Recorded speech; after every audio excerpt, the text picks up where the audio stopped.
So the big question is, how do we fix the economy and fix all of our other problems as well? The bottom line is that we should encourage our companies to maximize value, not just profit. Specifically, we should encourage our companies to share more of the value that they create with the folks who help create it, namely their employees. I'm going to show you 3 charts that should help put this into perspective, and I should also stress that anytime I talk about this subject, immediately people assume it's a political issue. This has nothing to do with politics. This isn't a right or left issue. It is just simply a business and economic philosophy. So the first chart looks at the recovery U.S. economy. And what we see is that in the early recoveries, the 1950s, 60s, 70s, most of the gains in the economy and the income went to the bottom 90%, the bulk of people in the country. But recently, shifting with each successive recovery, we've seen more and more of the gains go to the top 10% of earners. And in the last recovery, really after 2000 and then in 2009, we have seen more than all of the gains go to the top 10%. So everything's going to the top. People say, oh, well, if you're going to criticize that, you just hate success. Is it so terrible that people make money?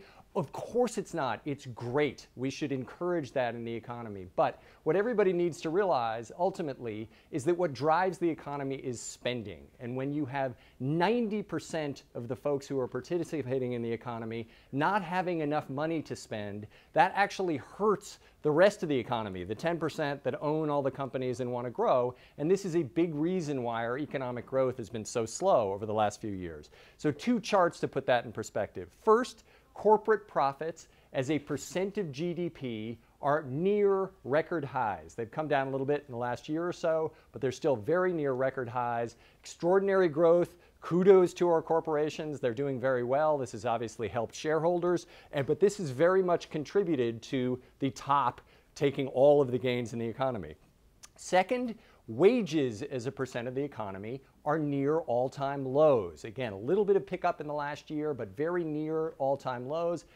The big key here is that one company's wages are another company's revenue. If you think about the folks who work at McDonald's and work at Walmart, they take the money that they are paid, they then turn around and spend that at McDonald's and Walmart. So as every company tries to maximize their own profitability by cutting costs, effectively what they are doing is cutting spending and revenue for other companies. So what we need to do to actually get the economy moving again, and again this is about economy, not politics, is persuade companies to share more of the value that they create with their employees.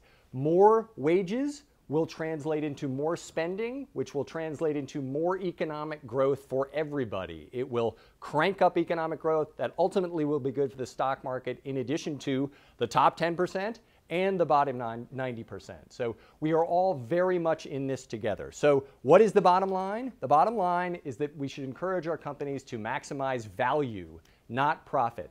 Value not just for shareholders, but for employees, for customers, and ultimately society, and we will be better off when we do that. That is the bottom line.